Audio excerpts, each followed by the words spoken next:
What's up guys, and welcome back to another episode of the RTG Career Mode. It's episode 56. We are back with a brand new season, our 8th year at Home Park, and our final season of the RTG Career Mode as well. We're returning for one last dance with Plymouth Argyle, aiming to retain that Premier League title, the Carabao Cup, win the FA Cup and the Champions League, and our starting budget's going to be this year 115 mil, which again is about what I was expecting after last year getting a similar amount. That to me, last year was a surprise. This year, after finishing as champions of the Premier League and going into the Champions League, that's fair, I'd say. And when you look at the team for Season 8 as well, I have to say, I think we've done a brilliant job of building this Plymouth team in such a fun way, because it's a real mixture of youth academy grads. 5 of our 10 outfield players, that's half, are youth academy grads in Reyes or Afaiki at right back, Barra and Uwano on the flanks, Wood at DM, and Kante spearheading. But players we inherited who are still here, Mumba's turned into a superstar, but we've still got the likes of Whitaker and Randell as well.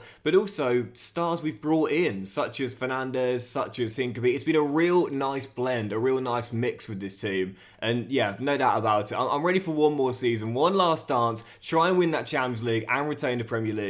And with the squad, I think we can do it. I definitely do. And as for players with their contract coming at the end of the season, well, there's a lot. I mean, there are loads of players here on expiring one-year deals. And, you know, granted, because it is our final season to save, really, we don't have to give out new contracts if we don't want to. But of course, we'll play as we normally would. And for players who are going to get new deals, well, obviously, Mateus Fernandez, the difference maker, of course, 26 years old in the prime of his career, 85 overall, and still getting a little bit better as well. So he's going to get a new contract, no doubt about that. Of course, I'm going to give one to Vandenberg, my lord. He's going to stay here till retirement, of course, as well, even though we don't actually see him that often now. But to be honest, I'm not really sure about the others. I think I will give one to Luis Bayo. This is the Honduran fullback that we got out of the academy, who looks pretty decent as a left back in this team. And I'll give one to Jerome Brown. Now, this is the young lad that we got out of the academy as well, who looks really, really good. Had potentially special, and I think it was 92 to 94. But as for the others, including Raksaki and Jason Knight and McCann, these are bench players that often go off the bench. I'm not sure, to be honest. I'm not too sure. I'll think about it as the weeks go on. And as for the board objectives this year, well, domestically, finish in the top 4, won the title last year. I'm aiming to retain it. FA Cup, win it. Haven't even reached the quarterfinals yet, so that's a tough one, but I'm going for that as well. And as for the Champions League, debut year in it, reach the final. Again, my minimum expectation this year too. But as for new signings with Plymouth this season, well, I'd say looking at our first team, right back is probably the position that needs strengthening the most right now. And whilst Afaiki and Reyes will still get their game time this season, I'm looking to bring someone in who's already a superstar. And whilst he isn't quite one yet in real life, it won't be long until he is, because he is absolutely balling out right now for Ajax.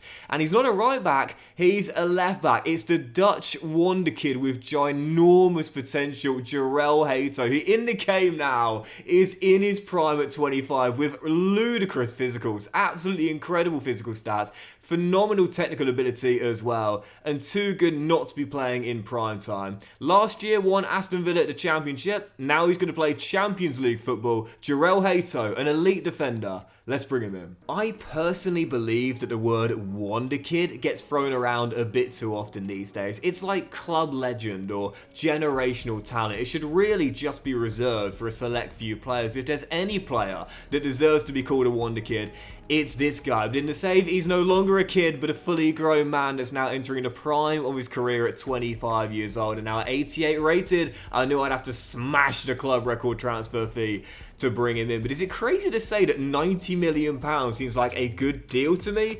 Well, he's perfect for our system and still getting better. So coming in on a 5-year, 120 grand a week deal. I've never been happy to spend so much money on just one player, as he swaps Villa Park for Home Park, Championship winners for Premier League winners, and a team looking to win it all this season. Welcome to Devon, Jarell Hato, yet one of the elite world-class teenagers in world football right now. Ajax fans will tell you this, Dutch natives will tell you this, anyone that's seen him play will tell you this. He is a phenomenal young talent, so much maturity at such a young age as well. There's rumours he'll join Liverpool in real life, but he's not at Anfield right now. He's with me, and he'll be our starting left back this year. And what I'm going to do is move Mumba to right back, because don't forget, Barley is a right-footed player. We've just been playing him at left back, so Mumba to right back and Hato at left back. And as our budget dropped to £16 million and our team became 5-star for the first time in the save, we have made a sale, and it might be the only one of the season, and it was a reluctant one as well. Ali McCann in the final year of his contract. I did try and give him a new deal when this bid came in, but he wanted an important squad role, and I was like, bro, you're 31 now, and we've got better players in that position. So I said, you know what? I'm going to let you go where you will be an important squad player, and that is at Ipswich Town. For 7.5 mil, he's off to Portman Road, and we clap him out the door. He embodied all of what we were trying to build at Plymouth Argyle. Versatile, hard-working, and never complained when he was left on the bench. But McCann off to Portman Road, and that now bumps our budget up to just under 23 mil prior to the season ticket money as well. Is there still enough money for one more signing? We'll think about that after we've played the first game of the season. It is the Community Shield against Arsenal at Wembley, last year's FA Cup winners taking on us, the Premier League winners. You know, the Community Shields, we often say, it's a glorified friendly if you lose it, but a trophy if you win it. But this is the first time we've played a Community Shield, not just in the save, but in club history. So I do want to win it and start the season off with silverware as well. It's a minor honour, but it's still an honour regardless, and I'm going to do my best to win it and start the season off with the trophy. First game is that Community Shield against Arsenal. First time we've played it, so let's win it. Come on, the Pilgrims. You want to put your strongest foot forward first, and that starts with a win.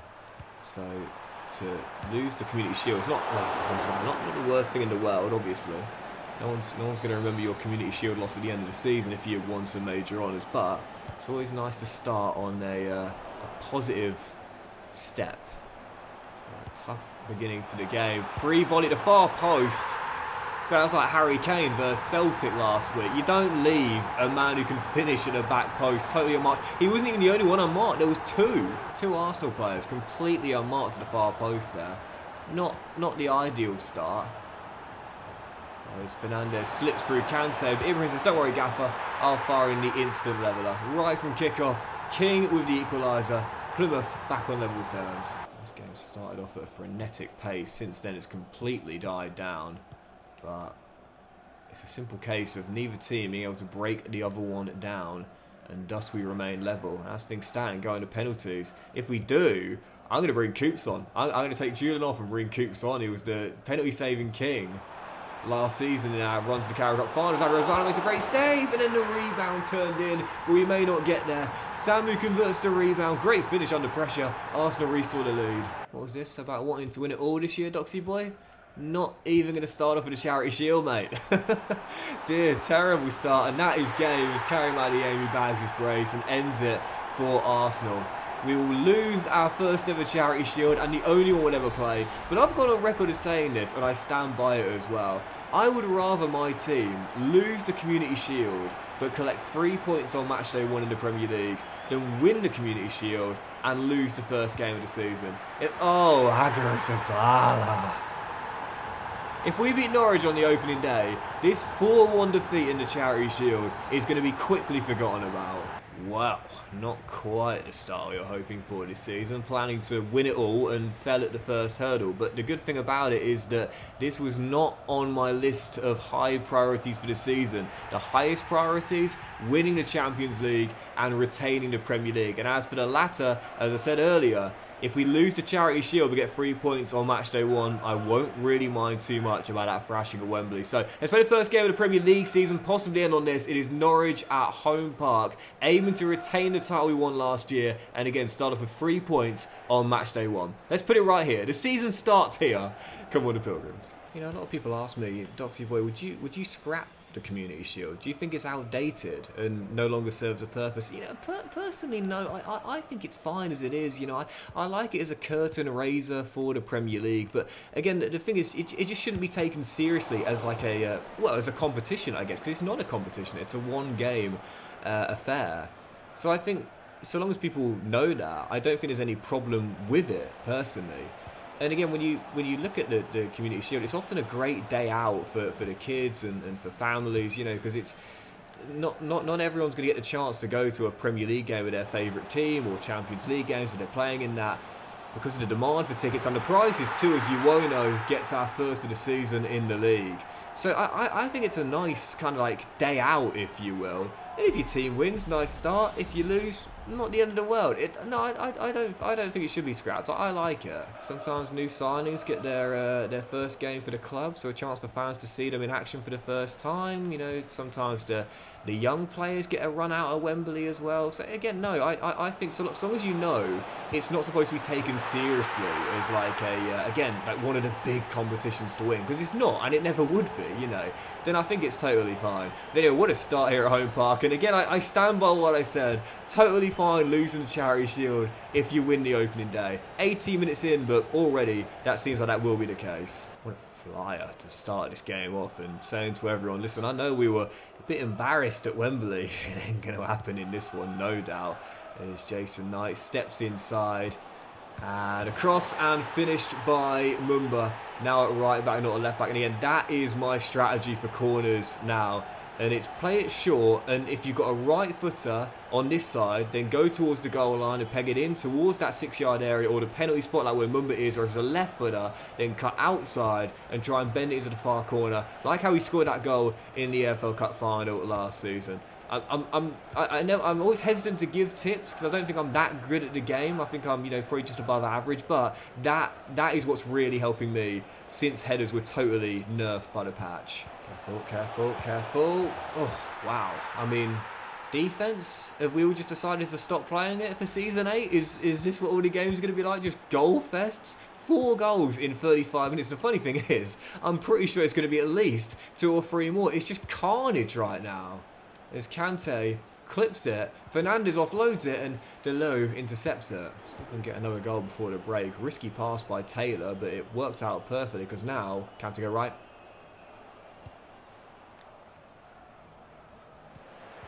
Oh, yeah, we'll take a bit of luck. We're on for the 4th. 5 goals in 45 minutes. What a first half. Jarrell to Nath. Now through to Iwono, who's been a menace down that left-hand side. Now Hato through the gap. Kante's there. Whoop, puts one on the floor, rounds another, and finishes our 5th. Half an hour to play, and I don't think we're done yet. Plymouth 5, Norwich 1. Anyone remembering that Charity Shield game now? I don't think so. Crazy to think we'd scored 4 goals and Kante didn't have any of them. That's kind of like when Liverpool thrashed, I think it was Bournemouth a few years ago, and Salah didn't score or assist in any of the games, and everyone that had him in their fantasy team was like, well, impressive performance, but Mo, didn't you fancy getting involved, mate? Because I really could have used with it. As Kante, I was going to say bangs in the 6th. No, he doesn't. 22 to go. And it's still only 5-1. We weren't fluky winning the Premier League last season. No doubt about that. We were unbeaten for... Go on, Logan. Oh, rocket, son. First goal in green for Matthews. And by the way, keep your eyes on this guy as well. He scored 11 goals for Burnley last season as they were finished in the bottom 3. And he's come back with Sanko leaving on a free transfer to Istanbul Başakşehir. I'm giving this guy game time this season. Keep your eyes on him. But not just a signal of intent on match day 1, but a big statement made as well. 6-1 win over Norwich. Probably our best attacking display of the save. And honestly, I'm disappointed we didn't win by more. We should have scored at least 2 or 3 more there. Well, let's do one more game and end on this. And I doubt we'll score 6 in this one. Yet much trickier game. Manchester United away at Old Trafford. Heading into this one last season, Ruben Amorim's side finishing 10th in the table. They'll be going for a better campaign this year, but we are looking for back-to-back wins to start the league season off. 6-1, I doubt that'll happen, but I'll take a 1-0 and 3 points here. Come on, the Pilgrims. Not going to lie, I was incredibly tempted to spend my money on Bastoni this year because I just thought, you know, he's my arch nemesis, man. I always struggle against him. So why not convince him to join me, you know? Join forces for this year. But in a weird way, I kind of like having a player like that, you know, a villain, you know, because it makes it...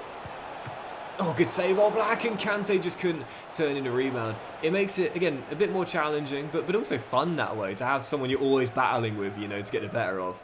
Even so, what a save, Jan All Black, still 0-0 for now. As Hato grabbed that and wanted to take it quickly. I like the urgency there from Jarrell. And we shall work our way forward. Fernandes to Wood. And now Nath into Knight. Back to Nath. And the experiment of Jarrell at DM clearly didn't work in the Charity Shield, so I don't think we'll see that again this season as Fernandes finds Kante, slips away from Bastoni, and is denied by All Black. Still 0-0. Iwono down the left-hand side, steps back in, finds Wood. And if he can dink it through to Fernandes, Kante and Bastoni wrestling all throughout the first half, but in a weird way it's a good thing because that means Bastoni's distracted and that allows him to give Fernandes space to run through one-on-one. Sometimes when you've got a man ahead of you, it's so natural to try and get him the ball quickly, either to feet or try and play him through, but oftentimes you just use him as what you call like the screener to drag a defender away. Bastoni there had to either stay with Kante or to come to Fernandes. Whatever he does, I'm going to have a free shot at goal. What you want to do in those situations there is force the defender to make his mind up. Either he comes towards the ball carrier and he leaves his assignment, and that means that the striker he was previously marking is going to be totally free for a through ball. Or what you do, oh what a ball, Kante, speaking of through balls, and Iwono gets his second in two, or he comes with the forward, or stays with the forward I should say, and that means when you're running through the ball carrier, you've got more freedom and space to go and attack. It's all about forcing that defender to make his mind up. Either way, you've got a chance. Just make sure you execute. Speaking of which, Iwono has 2 in 2 for the Indonesian teenager, and Plymouth surely having back-to-back league wins to start the campaign off.